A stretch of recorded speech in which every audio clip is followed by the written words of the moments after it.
प्रकृति प्रेम की इबारत ग्रीन डोनर।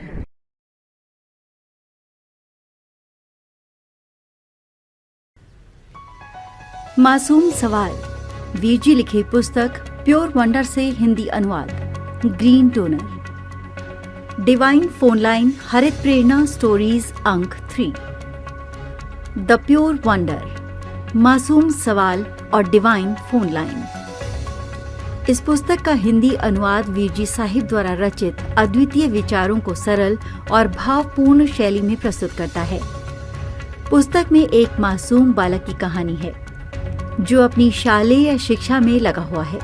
उसकी मासूमियत और गहन जिज्ञासा उसे उन प्रश्नों की ओर ले जाती है जो हम सभी के मन में कभी न कभी आते हैं, लेकिन जिनका उत्तर ढूंढना आसान नहीं होता। बालक अपनी विशेष क्षमता के माध्यम से ईश्वर से संपर्क स्थापित करने में सक्षम है। इसे डिवाइन फोन लाइन का नाम दिया गया है। ये फोन लाइन न केवल सवालों के जवाब देती है, बल्कि जीवन के गहरे रहस्यों को उजागर करती है, जिन्हें आध्यात्म, धर्म, आदिशक्ति और माँ प्रकृति से जुड़ाव महसूस होता है या इस जुड़ाव को और गहरा करना चाहते हैं। उनके लिए द प्योर वंडर पुस्तक एक अनमोल साथी सिद्ध हो सकती है। ये पुस्तक मानवीय जिज्ञासा, मासूमियत और दिव्यता का अद्भुत संगम है। परिचय। जो दर्शक पहली बार इस divine phone line video series से जुड़े हैं, उनके लिए यह जानना बेहद महत्वपूर्ण है कि वीर जी साहिब ने अपने 2.5 दशकों के निरंतर प्रयासों से माँ प्रकृति की सेवा और संरक्षण के क्षेत्र में एक अद्वितीय योगदान दिया है। मासूम और जिज्ञासु हृदयों में अपनी गहरी छाप छोड़ने वाले वीर जी साहिब हरित वीर वाहिनी और ग्रीन डोनर अभियान के प्रणेता हैं तथा एक पारिस्थितिकी विज्ञानी और पर्यावरणविद के रूप में आपने प्रकृति प्रेम और आध्यात्मिक जागरूकता को प्रोत्साहन करने वाले अनगिनत प्रयास किए हैं। वीर जी की अद्वितीय रचनाओं ने लोगों को प्रेरणा दी, वहीं ज्ञानार्जन में भी सहभागिता प्रदान की है। 2021 vertical vision by Veer ji. 2022 emphatic Madhya Pradesh edition 1 और 2। 2023 the ecosphere. 2024 the pure wonder. 2025 high summit जल्द आने वाली है। प्रकृति प्रणाम। भले ही आवाज मेरी हो, आपकी हो, पर स्पंदन वीर जी के ही रहेंगे, शब्द उनके ही रहेंगे, कहानी उनकी ही रहेगी, प्रेरणा साहिब श्री की ही रहेगी, प्रेम उनका ही रहेगा। ईश्वर दया करें मैं वही भाव व्यक्त कर सकूं जो वीर जी ने लिखते वक्त उकेरे होंगे।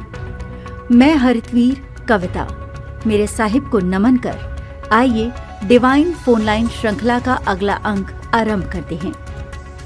मासूम सवाल, अंक 3, मानव का नया संकल्प। कहानी आगे बढ़ती है जहां मानव अपने जीवन के नए अनुभवों और ईश्वर से गहरी बातचीत के माध्यम से अपनी माँ की खुशी और अपने जीवन के उद्देश्य को समझने की कोशिश करता है। रविवार की सुबह थी। मानव और उसकी माँ यशोदा ने मिलकर घर की सफाई की। सफाई के दौरान मानव ने अपनी माँ को एक पुरानी डायरी के पन्ने पलटते हुए देखा। यशोदा की आंखों में हल्की चमक थी, लेकिन जल्द ही वो डायरी बंद करके एक तरफ रख दी। ये क्या है माँ? मानव ने उत्सुकता से पूछा। यशोदा ने हंसते हुए कहा, कुछ नहीं, बस पुरानी यादें हैं। लेकिन मानव ने देखा कि उनकी हंसी में कुछ अधूरापन था। उसने मन ही मन सोचा, क्या माँ कुछ छुपा रही हैं? वो इस डायरी में क्या देख रही थी? यही सवाल उसके बाल मन में गूंजने लगा। माँ की चिंता और मानव की नई जिज्ञासा। पीपल का पौधा लगाने के बाद यशोदा के चेहरे पर एक सुकून दिखाई दिया, लेकिन मानव ने महसूस किया कि उनकी खुशी स्थायी नहीं है। वो अपने विचारों में खोई रहती हैं, जैसे कुछ न पूरा हो रहा हो। एक दिन स्कूल से लौटते समय मानव ने फिर से ईश्वर से बात करने की कोशिश की। उसने मन ही मन कहा, हे ईश्वर, आप फिर से सुन सकते हैं ना? ईश्वर: हाँ मानव, मैं हमेशा सुनता हूँ। क्या बात है? मानव: माँ खुश तो लगती हैं, लेकिन मुझे लगता है कि उनके मन में कोई गहरी चिंता है। मैं क्या करूं? ईश्वर: तुम्हारी माँ का एक सपना था। वो चाहती थी कि उनके जीवन का साथी उनके साथ हो और उनके सपने पूरे करें। पर जब ये संभव नहीं हुआ तो उन्होंने खुद को अपने कर्तव्यों में बांध लिया। अब उनका सपना धुंधला हो चुका है। मानव: तो क्या मैं उनकी मदद कर सकता हूँ? क्या मैं उनका सपना पूरा कर सकता हूँ? ईश्वर: तुम उनकी खुशी का स्रोत बन सकते हो, लेकिन इसके लिए तुम्हें उनकी गहरी भावनाओं को समझना होगा। उनकी बातों को ध्यान से सुनो और उनसे पूछो कि वो अपने लिए क्या चाहती हैं। माँ और बेटे की बातचीत। उस शाम मानव ने साहस जुटाकर अपनी माँ से पूछा, माँ, ये डायरी में क्या था? क्या आप खुश हैं? यशोदा मुस्कुराई और बोली, हाँ बेटा, मैं तुम्हारे साथ बहुत खुश हूँ। लेकिन मानव ने जोर देकर पूछा, माँ, अगर आप कुछ मांग सकती तो क्या मांगती? यशोदा कुछ देर चुप रही, फिर उन्होंने कहा, मैं चाहती हूँ कि मैं जो अधूरी चीजें छोड़ आई थी उन्हें पूरा कर सकूं। मुझे प्रकृति से बहुत प्यार है। एक समय था जब मैं हर दिन पौधा लगाना चाहती थी, लेकिन जीवन की जिम्मेदारियों में वो सपना पीछे छूट गया। नया संकल्प। इस बात ने मानव को प्रेरित किया। उसने तय किया कि वो माँ के सपने को पूरा करेगा। अगले दिन उसने स्कूल में अपने दोस्तों और शिक्षकों से मदद मांगी। उन्होंने साथ मिलकर एक छोटा सा अभियान शुरू किया, हर दिन एक पौधा। मानव ने माँ को बताया, माँ, हम हर दिन एक पौधा लगाएंगे। ये सिर्फ आपका सपना नहीं है, ये अब हमारा भी सपना है। यशोदा की आंखों में आंसू आ गए।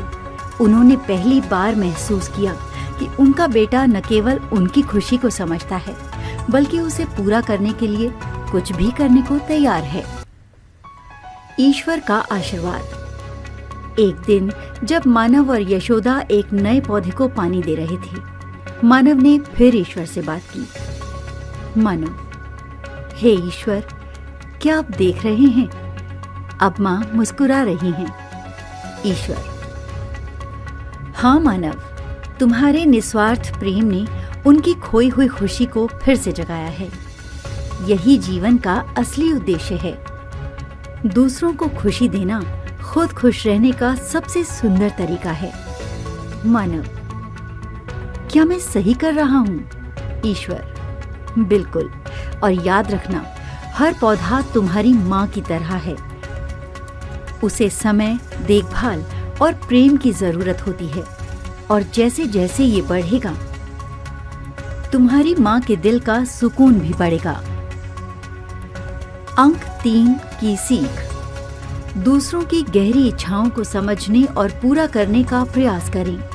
प्रकृति से जुड़कर हम अपने और अपने प्रियजनों के जीवन को सुकून दे सकते हैं।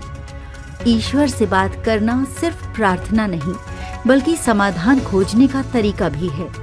आइए इस संदेश को अपने जीवन में अपनाएं और दूसरों को भी प्रेरित करें। ग्रीन डोनर अभियान से जुड़ने के लिए बस एक सेल्फी किसी पौधे या पेड़ के साथ लें और हमें व्हाट्सएप करें 9826220022 पर।